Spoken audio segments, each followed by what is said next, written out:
Okay, welcome back to part 2. We were just talking about the broom closet and in the closet, the difference between, excuse me. I'd like to go over one big misconception, then we can talk about others. I have here the pentacle, okay? Pentacle is when you have the pentagram, which is the 5-pointed star, inside a circle. A lot of people have the misconception of what this means. Now, if you see it like this, it's Wiccan. Okay, this is a symbol of protection. It also symbolizes the spirit, which is on the top, followed by, going this way, I'm sorry, water, fire, earth, and air. It also represents your head, then your 2 arms, which are here and here, and your 2 legs. So it represents your body as well. If you see it this way, and I hope I'm not going too fast, that's devil worshipping, with the 2 signs, the 2 points up and the 1 point down. Like a pair But of it horns. used to be the symbol for second degree until back in the 70s. Anton LaVey and his group took it over in devil worship. Yes. It's also that symbol for Santeria as well. Yes. And the point, if you ever get a tattoo, let me tell you, if you want a pentacle on it, if you want it on your arm, make sure the 1 point is facing you, because you want all the power to come to you. But I actually had a woman come in here. She saw the pentacle, and she said, "Oh my God, you're a devil worshiper." Well, we don't believe in the devil. We don't believe that there's a hell. I believe personally that, this is hell, because it's got to get better than this. I believe once you, pass over, we don't have the temptations of drugs and alcohol and gambling or anything. So, and there's no sickness in where we go to the Summerland. So. Did you mention what the circle around the pentagram represents? No, but you can. The circle represents white light and protection surrounding you. As Robert had said, the top is your head and then your arms and your legs. The circle is what you visualize when you're casting a circle or doing a spell, that protective light around you, that protective energy. But I just wish that I actually had a couple of people last week and this week ask me what that meant. And once I told them, they said, "Oh wow, really? It meant that?" I just wish people would ask. If they have a question, just ask. Our door is always open.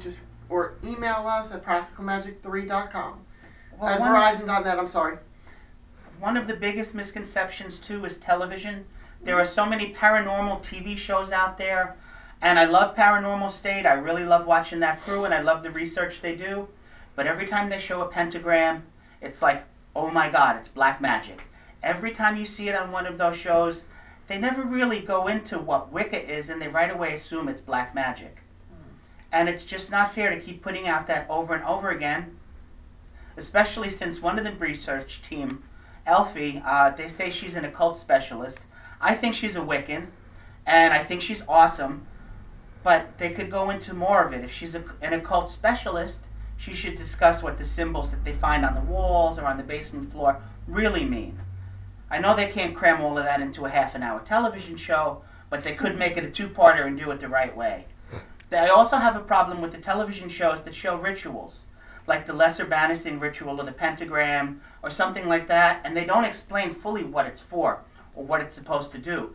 That is a way to open a portal and let a dark entity into your home. Just like a Ouija board. Just like a Ouija board. There is actually no actual bloodletting in a typical Wiccan ritual. The other thing a misconception are spells. Not every spell is done for black magic. Somebody said to me, "Do you believe in spells?" I said, "Well, have you ever thrown a coin down a wishing well? Or have you ever lit a candle for somebody who's sick?" Those are all spells. You've done spells and you haven't even known that you've done it. Well, blowing out your birthday candles is another spell. Another spell. You were going to say something? I was actually just going to mention, since you mentioned black magic, there really is... The magic itself depends on the person that uses it. And if anybody says anything about black magic, it's the person that's using it, not the magic itself. And I think that's another misconception. Well, anybody also. that's a practicing Wicca could also step to the left and practice darkness if they wanted to. Yes. But once you start to practice from the dark side, you become consumed by it. Yes. So you're better off staying with the light, and doing the things the right way, and then you won't have any problems. Absolutely. You won't have any dark forces interfering with you. And if you do come across a dark force, it's easier to banish.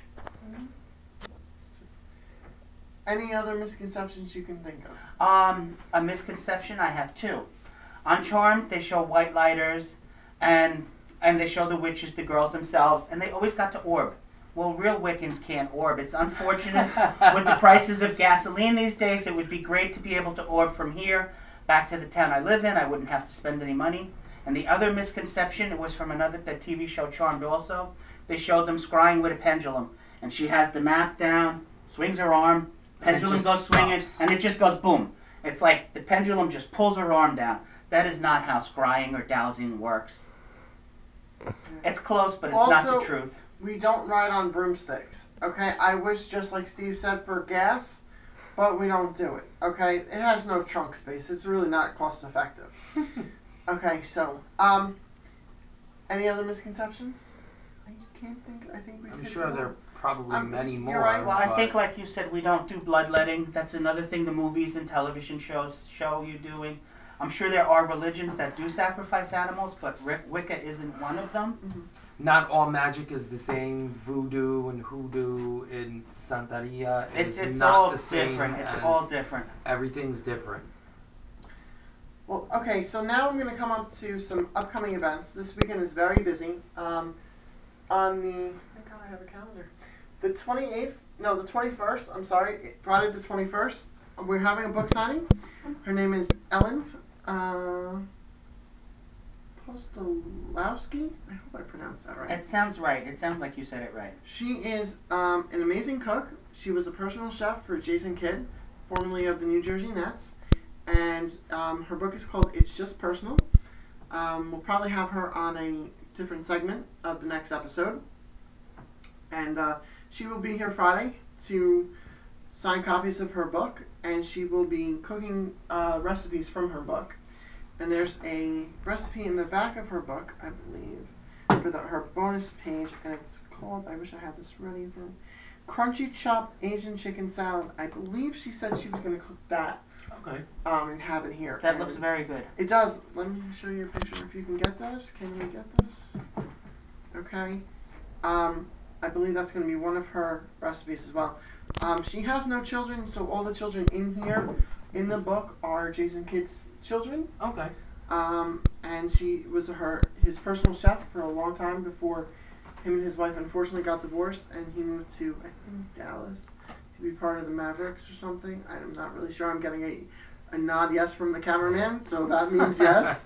Okay, I don't follow basketball, so she's a very nice woman. She came in here one day and we hit it off, and she will be here Friday starting at 8 p.m. And then we have Spirit Guide Meditation, which is, oh, by the way, the book is $18.95 and is available through us. We will have copies on Friday, and she can sign them, which I think she signed ours as well. She did. Who's this? Okay. Okay, so, and it has nothing to do with Wicca. It's just a really good cookbook. But Well, you always have fun things going on in the shop, whether it has to do with Wicca or not. You know, and then we have Spirit Guide Meditation on Saturday, the 22nd, from 8 p.m. till whenever. We're usually here until 1 o'clock at night anyway, with our crowd. And Spirit Guide Meditation, the lady who does the meditation will lead you on a journey and meet your spirit guide. And if you're looking for specific answers, come and join us. It's free. Whatever you want. And then Sunday, we have our psychic fair, which is the 23rd from 10 to 6. We have 4 different psychics. A lady doing pendulum work and Reiki healing. And we have head and neck massages. 15 minutes for $20. Goes for the psychics, the Reiki, pendulum, and the head and neck massages. I'm sure Steve will be burning a lot of incense outside, so you can smell. Since that is down my the street. job, you'll know Street. that that's me. I mean, everybody, they'll probably smell it all the way to Lake Opakon. Man and I will be taking care of customers, and we will have 4 different people. Annette, who is my grandmother, she'll be here. Dana, she'll be reading regular tarot cards and doing mini numerology charts. And I have a lady named by the name of Carol. She's doing angel cards. And Debbie, she's doing a regular deck of cards. So it's going to be fun. It's going to be busy. 10 a.m. to 6 p.m. 15 minutes, no appointments necessary. Just come in and walk in.